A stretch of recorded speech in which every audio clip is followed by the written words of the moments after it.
Council సమావేశం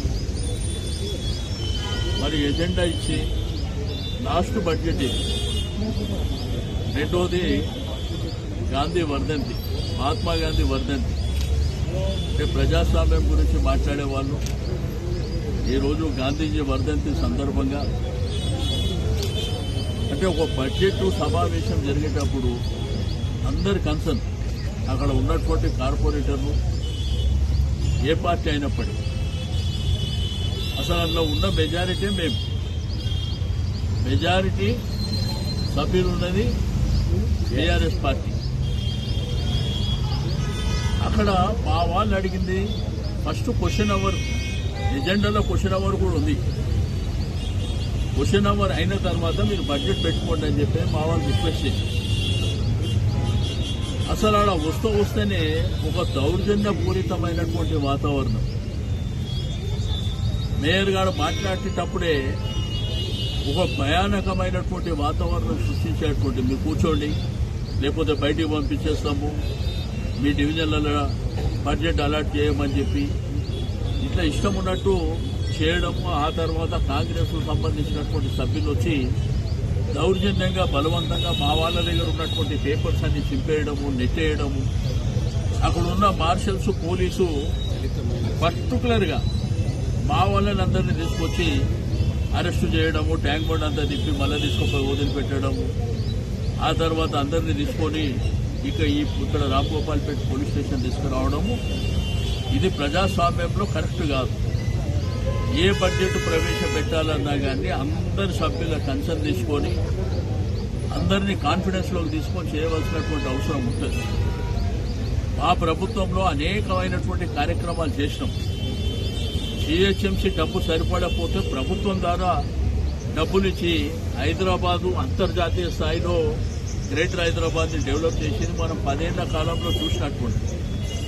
ఈ సంవత్సర కాలంలో ఎక్కడ వేసిన గొంగలు ఎక్కండి, ఎక్కడ కూడా డెవలప్మెంట్ జరిగిన దాఖలాలు లేవు, డబ్బులు ఇచ్చిన దాఖలాలు లేవు.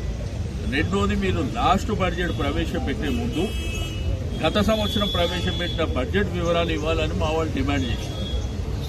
అసలు లాస్ట్ టైం పెట్టిన బడ్జెట్ ఇప్పటి వరకు అలాట్మెంట్ జరగలేదు, ఆ వర్కే జరగలేదు. ఫస్ట్ ఆ వివరాలు ఇవ్వాలని చెప్పి మా వాళ్ళు డిమాండ్ చేస్తే బలవంతంగా వాళ్ళకి ఏంటంటే మేము నిన్న మొన్న స్టేట్మెంట్సే, అక్కడ ఎవరు గొడవ చేసినా ప్రజాస్వామ్యంలో అధికార పక్షంకి ఎంత రైట్ ఉంటుందో ప్రతిపక్షం కూడా అంతే రైట్ ఉంటుంది. ఆ విషయాన్ని మర్చిపోయి దౌర్జన్యపూరితంగా ఏదో మా దగ్గర పవర్ ఉన్నది కాబట్టి మా ఇష్టం ఉన్నట్టు చేసుకుంటామనే విధంగా మహిళలని కూడా లెక్క చేయకుండా తోటి మహిళలు. మరి గతంలో కూడా మేము ఇదే కార్పొరేషన్ రన్ చేసినాం కదా, ఆ రోజు కూడా ప్రతిపక్షానికి సంబంధించిన కాంగ్రెస్ కావచ్చు, వాళ్ళ దగ్గర సంఖ్యాపరంగా 2-3 ఉన్నప్పటికీ, బీజేపీ వాళ్ళు ఉన్నప్పటికీ అది ప్రజాస్వామ్య పద్ధతిలో పోడియం దగ్గరికి పోయినా కానీ వాళ్ళని కన్వీనెన్స్ చేసి సభ సజావుగా జరిగే విధంగా మేము ప్రయత్నం చేసినాం. అంతేగాని ఇట్లా బుల్డోజ్ చేసి ఇష్టం ఉన్నట్టు అరెస్టులు చేసి అంటే వీళ్ళందరినీ అక్కడ ఉన్న మెంబర్లని వాళ్ళ కన్సర్న్ లేకుండా అరెస్టులు చేసి బలవంతంగా ఇక్కడ పెట్టి మేము బడ్జెట్ని మమా అనిపించుకుంటామంటే వీళ్ళని అరెస్ట్ చేసి ఆ గేట్ బయట కూడా తీసుకోకముందే వాళ్ళు బడ్జెట్ ఓకే చేసినామని చెప్పేసి టీవీలో స్క్రోలింగ్లో వస్తున్నాయి. అదేం పద్ధతో అర్థం కాలేదు. బడ్జెట్ సమావేశం అన్నప్పుడు ఫ్రూట్ఫుల్ డిస్కషన్ జరగాలి. ఎక్కడెక్కడ దేనికి ఎంత కేటాయించారు దాని మీద చర్చ జరగాలి.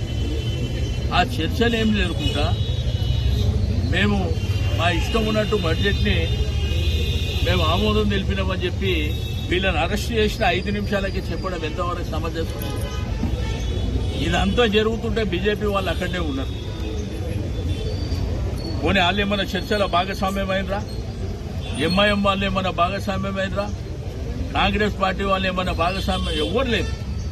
5 నిమిషాలలో మమ డెమోక్రసీలో ఇది కరెక్ట్ కాదు.